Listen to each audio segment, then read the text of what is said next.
Greetings, salutations, respect, and love. I am Scott, and you're in the Prog Corner, man, where today, well, you're watching this on a Wednesday.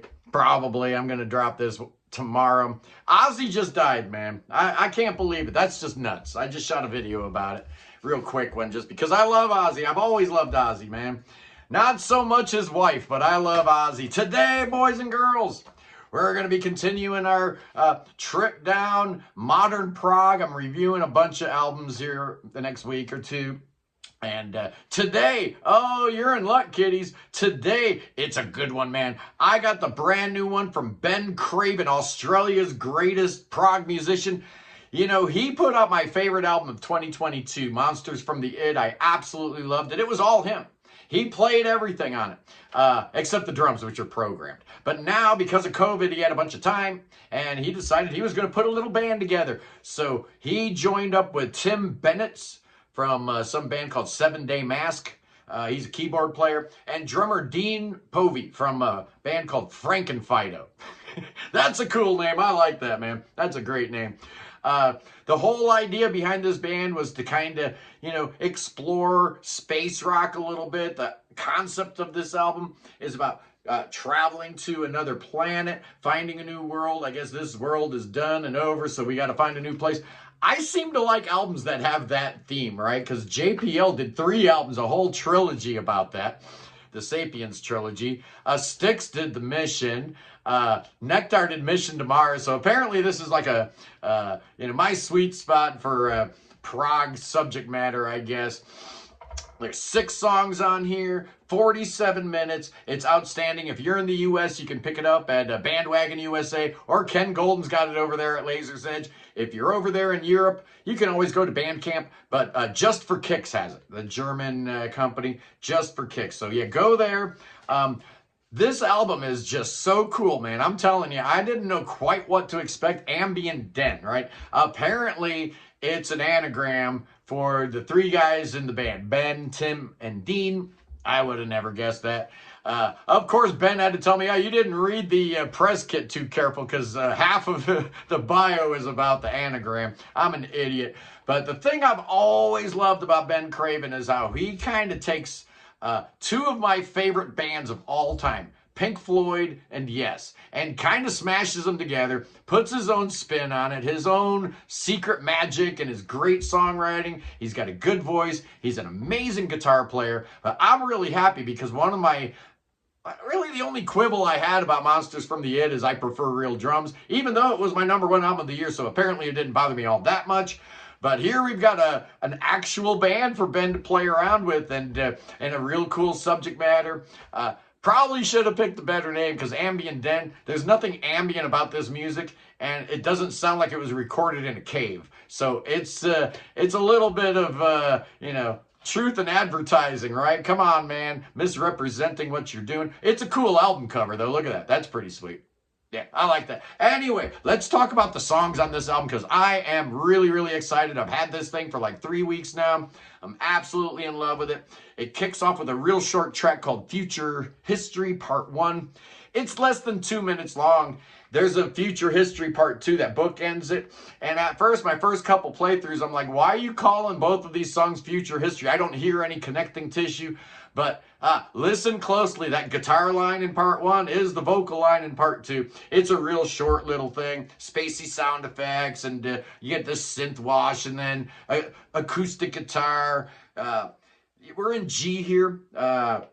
And no weird key signatures here, man. You can tell Ben's a guitar player. And then you get the Floydian drop, man, when that whole big wall of Floydian sound hits with the Hammond and the Gilmour-esque guitar playing. It's just glorious. It's amazing. And then it's over. And then it's done. And we go right into the first real track called For All Mankind. 8 minutes, 17 seconds of greatness. The Floydian vibes continue here with the synth intro. We're in 7/8 here, which definitely reminds me of Monsters from the Id, where all of side 1, Die Before You Wake, the whole thing, all 20 minutes of it, was in 7/8 time. So Ben knows his way around a 7/8 time signature, that's for sure.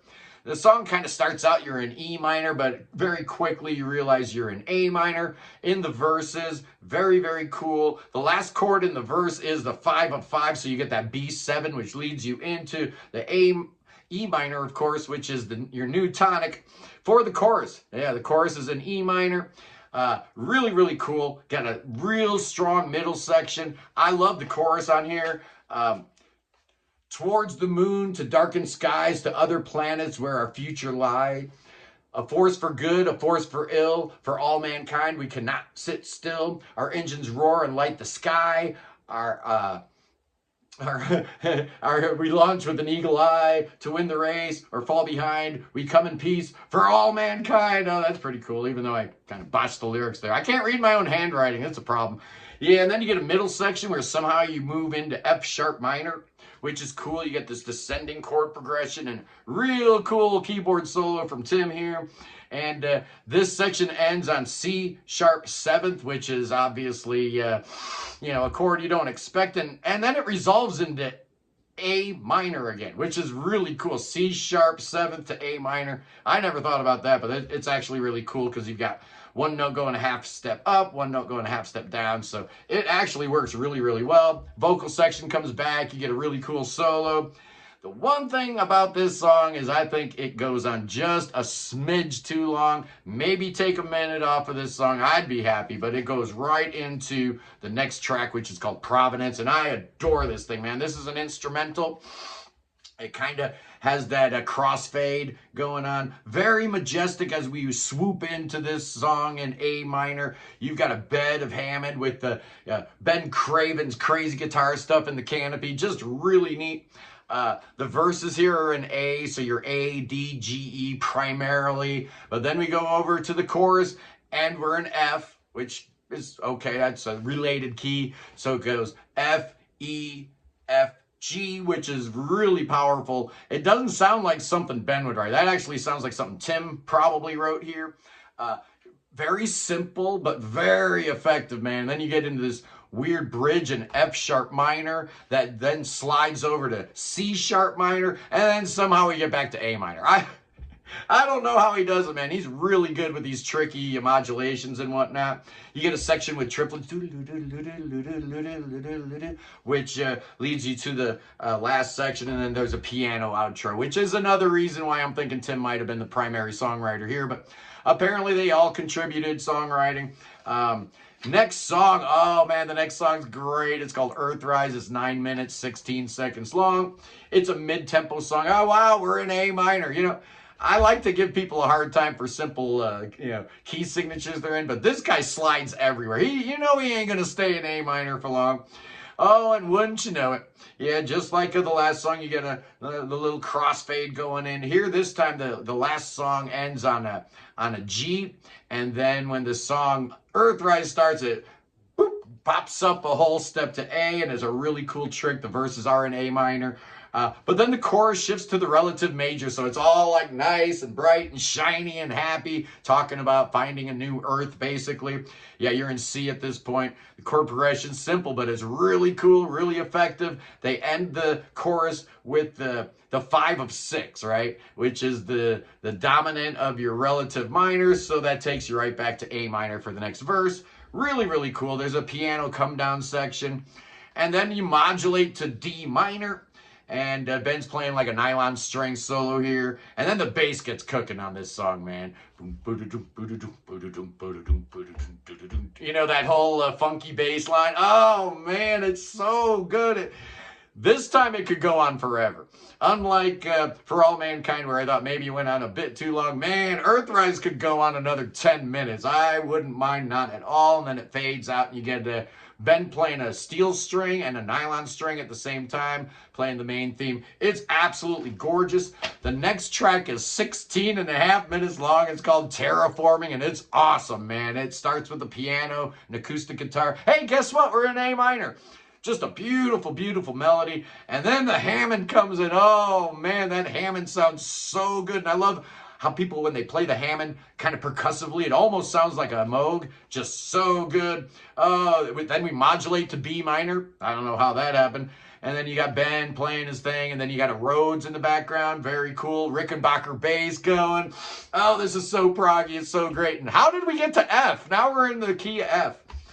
Yeah, I need to break this down a little bit more. I really don't know how we do it. It gets all celestial and beautiful with great melodies and some vocalizations in the background. And then right when you think it's going to modulate again, it goes into this really cool ELP sounding section in D minor. Very driving. Really cool solos. Ben and Tim are like trading solos here left and right. Awesome. Then you get some Carmina Burana, Orff kind of, scary, like, you know, scary vocals in the background. That's great. Then you get this long transition piece, which is kind of heralded by Dude Man playing that, like, on that, you know, you got your crash, your ride cymbal, and then that middle, the little tangy sound you get. He does that a bunch of times. You're in 15/8 here. This 15/8 section is great. You're in the key of F. Don't know how, don't know why. Lots of stuff going on in this 15/8 section. It's just amazing. And then at the 13-minute mark, it gives you what you want. It gives you that modulation. You go from F to E flat, which is, you know, kind of traditional, going down a whole step. But then it modulates again to E, and then it modulates again to C sharp minor. Oh man, Ben, what are you doing to me, man? This is great stuff. And then the song kind of slowly dies off. Great, great, great track. Final song, Future History Part 2. What in the world? What is this track? I didn't expect this. This is like a, you know, it's like a funky 70s R&B kind of thing.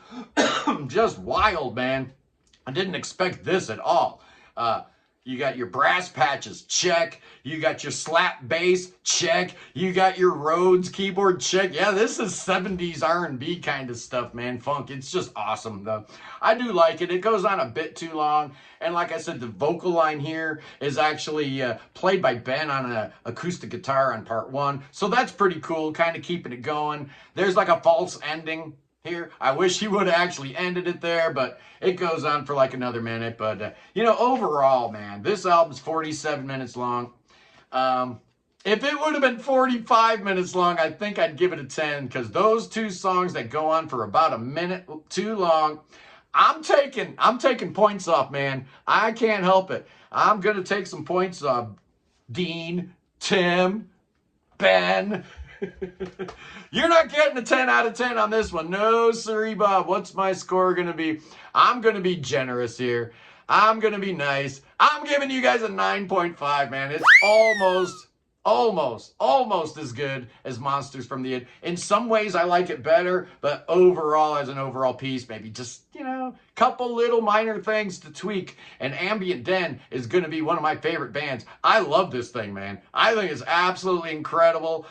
Like I said, you can check it out on Bandcamp. You can buy it on Bandcamp. You can buy it from Bandwagon USA, Laser's Edge, Just for Kicks, all the usual suspects. Only available on CD and digital. There is no vinyl.